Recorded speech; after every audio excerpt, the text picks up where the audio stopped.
រៀបសួរលោកគ្រូខ្ញុំបាទឈ្មោះសុផលបារម្ភដែរនឹងធ្វើការបង្ហាញពីការ login ទៅកាន់ Linux អញ្ចឹងយើង start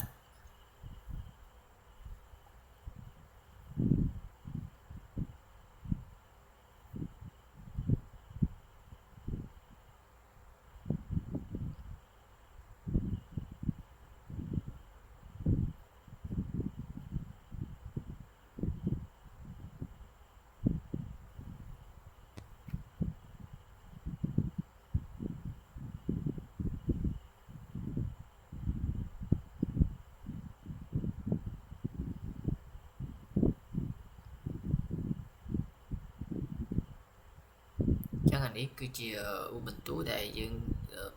ធ្វើការ install បានរួចរាល់អញ្ចឹងយើងធ្វើការ login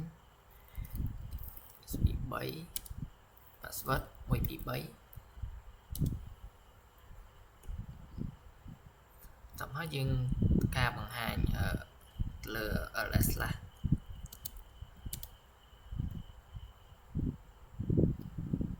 តាមហើយយើងធ្វើការ power off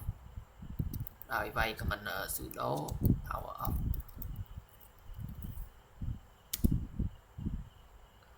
ហើយវាយ password